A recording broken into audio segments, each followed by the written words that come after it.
I'm George Turner from Carney's community. I'm a co-founder. We are a small charity based in southwest London, working in areas of higher poverty and deprivation. I've also brought with me today two of our, I suppose they were participants, they're now volunteers leading on to mentors and key workers. They're going to come up and answer some questions as well. I also want to say a very quick thank you to you all, because you've helped us already. Two of the organisations that you funded have helped us set up as a charity. That's Fight for Peace, that was mentioned earlier, and also Catherine Lowe's Centre.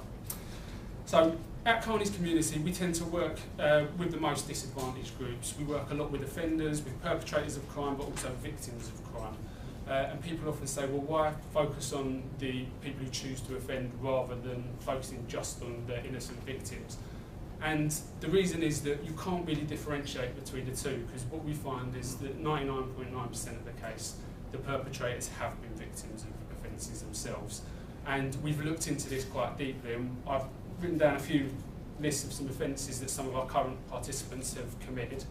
We've got people who have been arrested for and charged with murder, robbery, firearms, possession with intent to supply, burglary, lots of terrible offences, and lots of people will say, well, lock them up and throw away the key. But we say look at it a bit more deeply, look at the causes, and when you look at what they've been victim of, we have, again, these are real examples, we have young people who've been victim of abuse, rape, robbery, GBH, we've got young people who've been pimped out and sexually exploited by their parents, who've been sent out to rob and burgle houses by their parents. We've even got one young man who has witnessed his father murdering his mother. So these are some horrible things that have happened to them, and us looking at these causes, it doesn't justify what they do, but it helps us to understand it. If we can understand it, we can stop them. We can stop them offending, we can stop having more victims who then could potentially turn into more perpetrators. We also work with the people that cost society the most. We've started to use the Department for Education's old negative costings calculator to try and assess how much. And at the top of the charts, we have a young man who managed to cost society £1,012,590 by the age of 21. And then following up closely behind, we have another young man who, 12 months prior to working with us, in the space of 12 months, been arrested 57 times in 12 months, which once every 3 or 4 days, pretty impressive.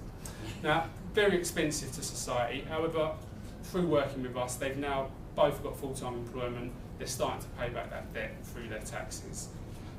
The reason we set up the charity is really based on myself and the other co-founders' experiences. The other co-founder is Mark Reigate. He's a boxing coach who's currently at a show that I need to rush off to afterwards, where we've got a lot of young people boxing. He's someone who was a young offender, and he was saved from a life of crime through boxing, and his mentor, Carney, which is who we named the charity after. I myself used to get in a bit of trouble as well, but I had lots of strong, supportive people behind me that helped me get out of it. And I also have 13 years of experience working for local authorities, working with young offenders, so working in the youth offending team, doing intensive supervision surveillance projects, managing the gangs team, family intervention projects, and all that sort of stuff. So quite a lot of experience, and through that experience we looked at what the gaps were for these young people and also what worked. And the first gap we saw was there's a huge lack of free or cheap sporting activities for these young people, which is why we set up the boxing sessions. The next gap that we saw was that there was a lack of having one significant adult in your life who's a positive role model who will support you throughout your journey, through the youth justice system, through adolescence, and through being a young adult. There are lots of great agencies out there doing fantastic work, but generally for the short term. We're in it for the long term. We're talking 10, 11, 12 years at times. Sometimes they don't need that long, but quite often they do. So what we're trying to apply for the funding for, what would the funding go towards? First, we've got the boxing sessions. This is Earlsfield Boxing Club in Fitzroy Lodge, but we do the sessions all over. We do them in youth clubs, community centres, in parks. We go where the young people need us to go, because quite often they can't come to us because they're crossing gang territories. Alongside and linked up with that, we offer qualifications. This was last month. This was a couple of our volunteers, but also our participants who are now qualified as boxing coaches. And we offer them the opportunity then to go off and do some paid work for us as boxing coaches, and also paid work as mentors. However, with the young people who have criminal records, they have to have spent at least 2 years of not offending and at least 1 year of holding down a full-time job so that they can mentor and realistically teach people how to get into work. And Josh and JP will be able to tell you about that. I need to hurry up. We've got lots of volunteering to try and create a positive cycle for young people. Here we've got one of our participants, shot in the shoulder, point blank range with a sawn-off shotgun. That was 12 months ago. He started working with us. He's now volunteering alongside us and he's got a place in university.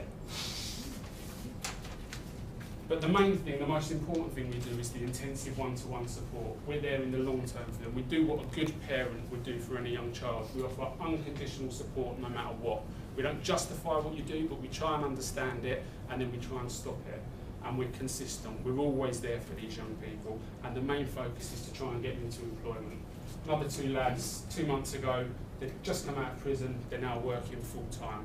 This is exactly what we want to try and achieve with the rest of the young people we're working with. And I will leave you with our stats for last year. This is what we're trying to improve on and what we're going to try and help to grow.